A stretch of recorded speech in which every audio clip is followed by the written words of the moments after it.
trade deals, markets. What the heck is going on? We bring in Corbitt Wall for this one. Crew, let's ranch it up.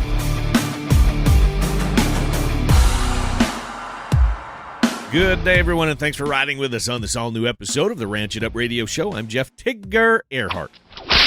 A big thank you goes out to our partners, Imogene Ingredients, bringing us Pharmatan, Jorgensen Land and Cattle, home of the Motherlode sale, Keller Broken Heart Ranch, their Elite Heifer sale coming up December 10th, LivestockMarket.com, EquineMarket.com, AuctionTime.com, Medora Boot and Western Wear, Moose Creek Red Angus, their dispersal sale coming up December 22nd and 23rd, RanchChannel.com, RFD TV, Superior Livestock Productions and Superior Livestock Auctions, the Tri-State Livestock News, Top Dollar Angus, Transova Genetics, Westway Feed Products, Wrangler, and this fine radio station. Cattle Battle.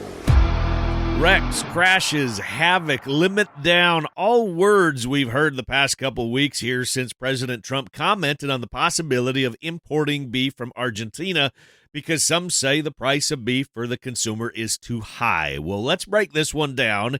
This is where I bring in Corbitt Wall. Corbitt is a livestock analyst for DV Auction, and we find him every day commentating and researching on the Feeder Flash on NationalBeefWire.com, which I encourage y'all to check out, by the way, and we'll provide the direct links to Corbitt's Feeder Flash in the show notes for this episode. Corbitt, old buddy, great to have you back on the program.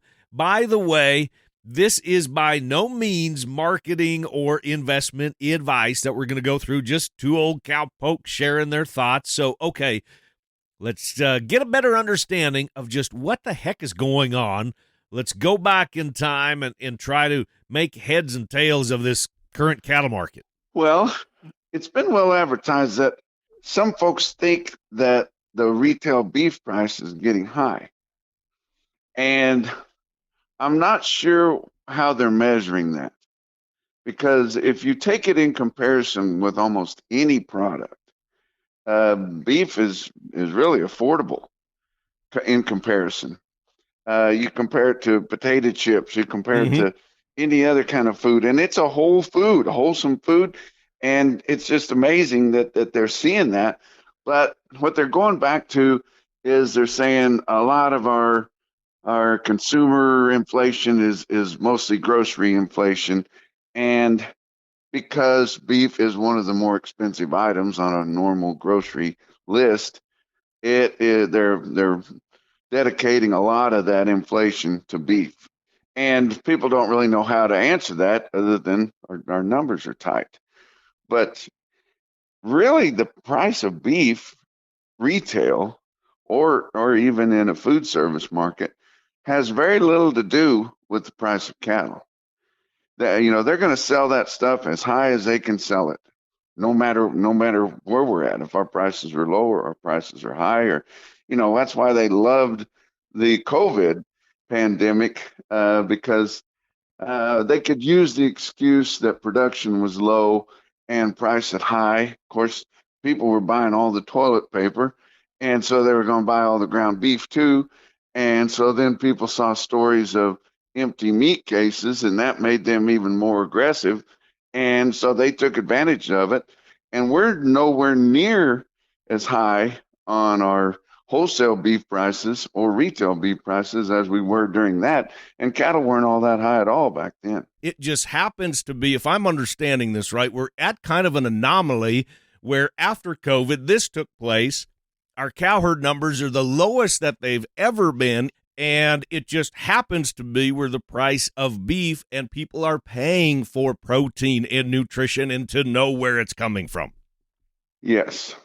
And Tigger, it's just gotten bad. You know how it is.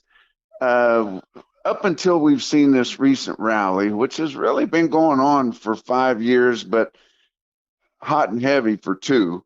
Really, up until about 3 years ago, it didn't pencil out to raise cattle as a cow-calf producer. You could not make sense of it.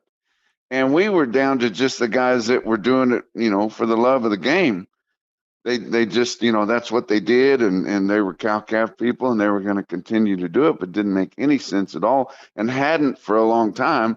Well, they had one good year there in 2014, and that was very short lived. And we got to add in there too. Sorry to jump in, Corbett, but a lot of those people, when you say for the love of the game, don't have a choice. That you're in that deep. You kind of have to keep going. That's the nature when it comes to production agriculture, cattle, or if you're farming soybeans. Once you get in that deep, you have to keep going because you figure the amount of physical natural resources, I'm talking just land, that it takes to actually maintain that operation, because the moment that you lose it, you will never get it back and your enterprise is gone and it's done.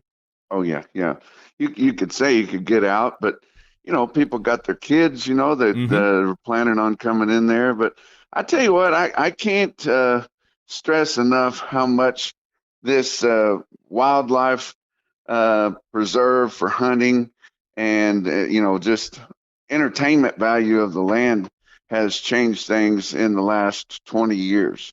You can basically sell that ranch to somebody that's just going to let people hunt on it for more than you can another rancher, and they won't put a cow on it anywhere. And that's one reason that our numbers are so tight. When we look at, and here too, is I'm going to ask your opinion of who had or has the ear of our president because of statements that he made, and that has caused a tremendous uproar in not just the cattle business, but I'm going to just say livestock in general. I mean, there's just been a complete uproar about this, about claims that were made. So that's one question, is, in your opinion, who's got the ear of the president? And when it comes to the potential of importing Argentina beef, to my knowledge, and correct me if I'm wrong, Argentina doesn't even produce enough beef to feed their own country, let alone start exporting to the United States. So kind of catch us up on that timeline, and then we'll dive into what's happening as of current. I tell you what, you and I both know, and your listeners definitely do, this president, our President Trump, he just makes statements all day, every day. And when we haven't had one like that, I don't know, not in my lifetime, we haven't had one that, will just answer questions on his way to the car or his way to the helicopter or whatever. And he is just making statements all the time. And of course, the media just takes off and runs with him. And, he had, in his first term, he had a pretty intense ag advisory group that was well publicized. This term, I have not really seen one, especially when it comes to beef. Now, I know he's friends with some influential people that's in the beef industry. I don't know how often he talks to them. I don't know if it's that often. I've said it on my program before. President Trump doesn't know about agriculture. He really doesn't. But he does know about economics, and he does know about supply and demand and things like that. But he's not familiar with the things that you and I talk about every day that affects the market price of cattle. And I think he jumped out there. Another thing we have to think about, and anybody that knows me knows I'm a big Trump supporter. I'm disgusted with him right now, like everybody else is. But he's always 2 or 3 moves ahead of everybody else. Always. When he said that, we should ramp up our imports of beef from Argentina, he was doing that because he was in discussions with the Argentine president about maybe we should do some more trading. He's just laying platform for that. And I don't believe that he felt it was going to make as big a shakeup to our cattle markets as it did, because I don't believe that they are fully aware of how sensitive they are, especially our cattle futures. They're just so sensitive. I mean, they're just barely hanging on a cliff, on a puff of wind or anything will make them go down. And we've known here for the past probably 6 or 8 months that we were vulnerable to have this market fall in a big way, because it's just propped up there. And I think our tight supplies justify a lot of our market, but maybe not all of it. Maybe we were blowed up, with moods and excitement and all that kind of thing, a little more than what fundamentals would justify. I agree. Little more emotion in there than what we normally exactly. have. Yep.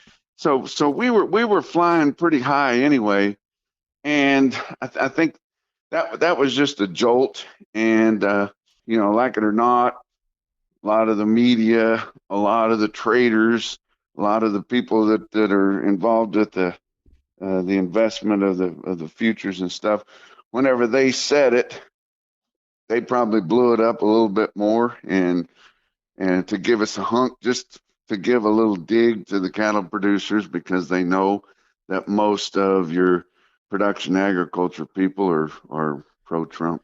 Corbitt, I'm going to cut you off because we need to take a quick break, but hang on here. I want to bring you back on and talk more about this current cattle market. Crew, you're listening to the Ranch It Up radio show, and we'll be back right after this. It's going to be a tremendous offering. Tremendous offering. The best that we've ever put together. No question about it. I think there's 5 bulls in here right now, and they're all bulls that we've collected semen on and used in artificial insemination. And so we thought it would be a good idea for us to go ahead and use these bulls clean up for the cows that we're offering for sale. So they're not just bred to any old bull. These are also bred to our bulls that we're using AI. That's the Jorgensen Land and Cattle Mother Load Sale coming up Saturday, November 22nd at the ranch, Ideal, South Dakota.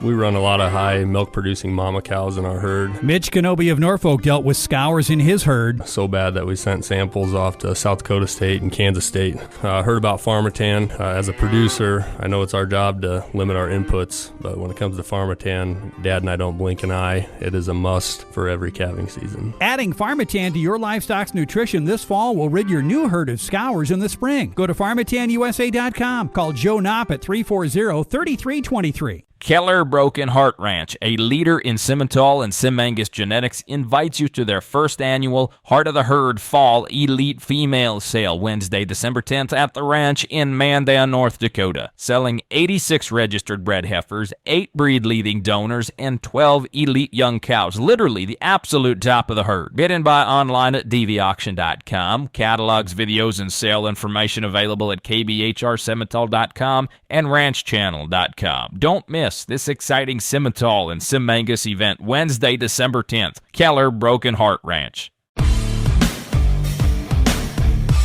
Hey crew, we are back with the Ranch It Up radio show and Corbitt Wall talking beef imports and markets. So where are we at with this whole thing, Corbitt? There has been talk of imports from Brazil, and a number of producers and consumers too, by the way, are asking why we need to import in the first darn place. We have everything that we need right here. Is the additional beef, is it needed to fill the grind? We've always imported beef from other countries, realistically, as far back as what we're talking, we've always done that. And yes, you're right. It's mostly for the grind. We do a pretty good job of cleaning up our beef. We eat about 80% of what we produce here. Maybe a little bit more here of late because we're down on production, but we eat most of it. But everything, we feed our cattle so well that everything we've got is really fat, which makes a higher priced and higher grade, product in our retail meats, in our higher end cuts and our best primals, so we can have sirloins and steaks and all that kind of thing. But on our grind to make our hamburger meat, our cows are fat too. And so most of the cows that they grind up and put in there, they need, that's why the bulls have been bringing so much lately. The bulls, basically, when you start grinding them up, they don't have any fat in there. And so you have to throw a bull or two in on top of, 20 or 30 cows to try to get that lean percent back to where your housewife thinks she wants it. People think they want really lean ground beef and they want really fat steaks, because they're paying more for the steaks and they want them to taste good. Mm-hmm. I guess they don't mind if the ground beef doesn't taste good, because they want it to be really lean. And that's why we bring that lean in, because we've got countries like Brazil and Argentina and that they basically just have cattle running out, and I call them brush fed. They've never had any grain, probably haven't had everything that they wanted to eat, all their lives, and they might be 3 or 4 years old and be a steer or heifer, but they kill them over there, and most of the product is ground up because it'd be too tough to eat if you were trying to eat a ribeye roll out of it, and it wouldn't have enough fat in it to make it taste worth having. And so they get these tubs of lean meat from these other mostly South American countries, and they bring it in, and it's really handy to throw in that hopper with that other ground beef from our fat cows and our fat trim that we've been adding a lot of value to through importing lean beef. Is we have a lot of fat trim, put it in there, and it takes that lean grind that we're getting from them, and it makes it more palatable, and it adds so much value to it. Your phone has been blowing up for the past couple weeks here, right? It's been dinging the entire time, and I don't know when you're putting this out, but my phone has been dinging ever since I've been on the phone with you. So when you talk to some different guys out there, what are you telling these guys? And of course, this is not investment advice. This is not marketing advice. This is just cattlemen talking to cattlemen, sharing opinions. What are you saying to these guys? You're saying, hey, this is what happens in the cattle business. It doesn't matter. This is what happens in industry. There's going to be bumps and mountains that we got to climb, and this is just the nature of the beast? Yeah, well, it's hard to convince somebody that when their calves are suddenly worth $500 a head less than they were 2 weeks ago. Exactly. Yeah, I get it. They're pretty upset. They get one check, and that's a big hunk out of it. We've seen our feeder board drop about $35. These limit moves, these limits are so big now, they will just absolutely take your head off. And it's scary out there. But what has changed in our fundamentals? Not one thing. Not one thing at all. And all this talk about Argentina has a higher beef consumption per capita than we do. Right. By quite a bit. They like their beef over there, and they don't produce a whole lot of it. And what little that they have to sell for export, China takes a big hunk of it. So what they have available is not a whole lot. And even if we took it to the levels that Trump had talked about, like quadrupling it or more of what they were giving us, and taking the trade barriers off and the quotas off and all that kind of stuff, if we indeed took every bit of that, it still wouldn't be 0.5% of our production, spread out over a whole year. It wouldn't grease the pan, Tigger. As you can imagine, Corbitt and I could talk and talk and talk. Hey, I appreciate the time, Pard. You can follow Corbitt's daily commentary on the Feeder Flash. Just head to nationalbeefwire.com and click on Feeder Flash. Follow on Facebook and or on YouTube. Now, crew, when we come back, market reports and the latest production sales. You're listening to the Ranch It Up Radio Show, and keep it parked.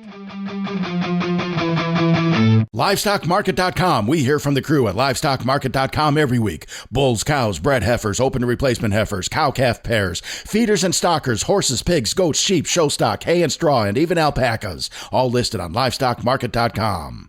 You can call it a dispersion if you want. We're calling it a once-in-a-lifetime opportunity. For over 5 decades, the Moose Creek Red Angus cow herd has done what few ever do, and that's quietly shape a program that stood the test of time. And now is your chance to build that legacy. The Moose Creek Red Angus Dispersal Sale, December 22nd and 23rd at the ranch, Kisby, Saskatchewan, Canada. Selling 1,000 head of elite purebred Red Angus cattle. All sale information available at moosecreekredangus.com and ranchchannel.com. This isn't just a sale, it's an opportunity, a chance to bring home the kind of cattle that built a legacy. ranchchannel.com. I'll give you just a few seconds to head there on your phone. ranchchannel.com, your farm and ranch network on demand. Bull sales, western events, product information, right at your fingertips on the ultimate cowboy-friendly platform. Want to follow up-to-date markets? ranchchannel.com. No need to dig for information on all these different websites. It's all right there on ranchchannel.com. Y'all are loving it now, aren't you?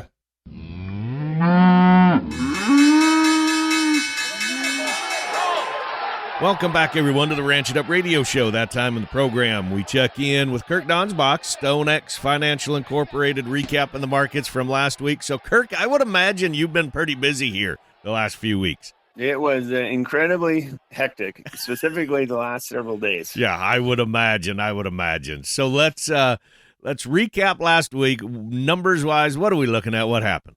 As of Friday, October 24th, November feeder futures closed the week at $352.20. That's down $19.50 on the week, with the CME feeder index down $9.43 at $367.08.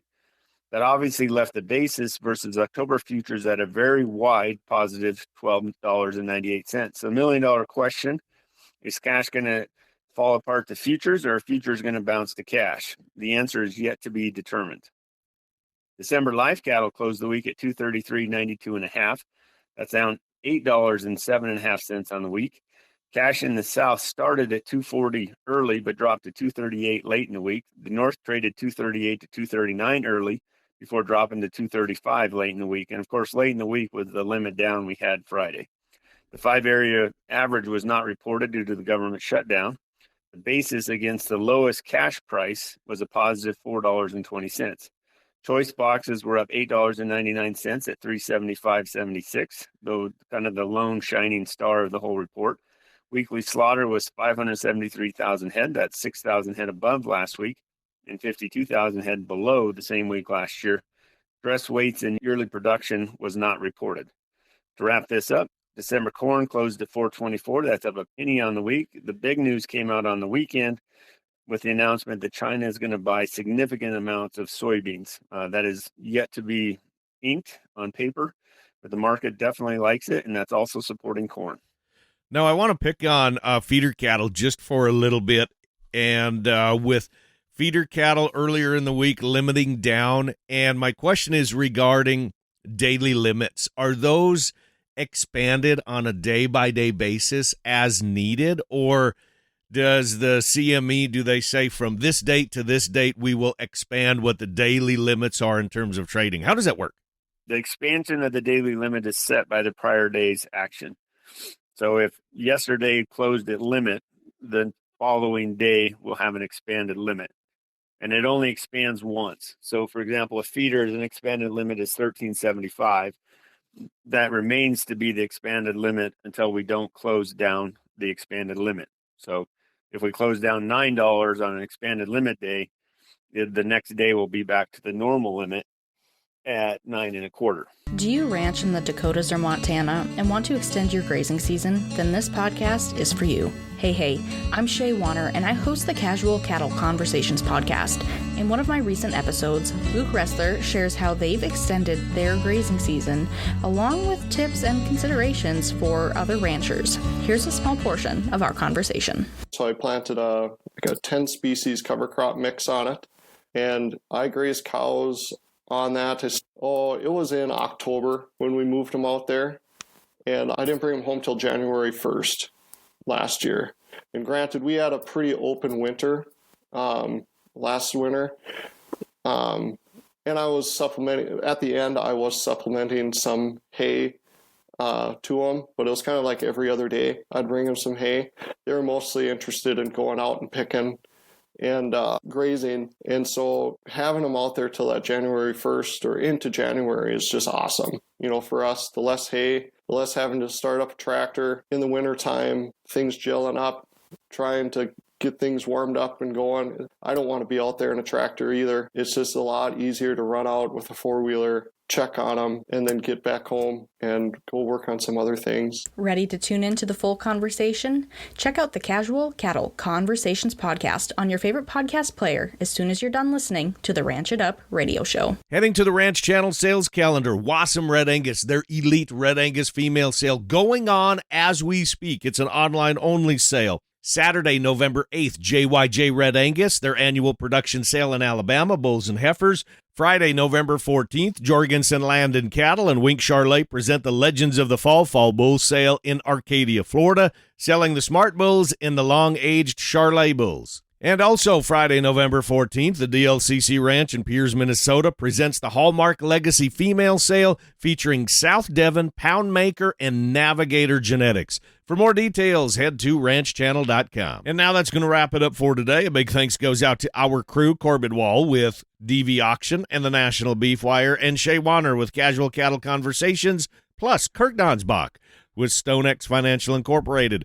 A big shout-out to our partners, Imogene Ingredients, bringing us Pharmatan, Jorgensen Land and Cattle, home of the Motherlode Sale, Keller Broken Heart Ranch, their elite female sale coming up December 10th, LivestockMarket.com, EquineMarket.com, AuctionTime.com, Medora Boot and Western Wear, Moose Creek Red Angus, their dispersion is coming up December 22nd and 23rd, RanchChannel.com, RFD TV, the Tri-State Livestock News, Top Dollar Angus, Transova Genetics, Westway Feed Products, Wrangler, and this fine radio station. And crew, so glad y'all came with us one more time as we ranch it up.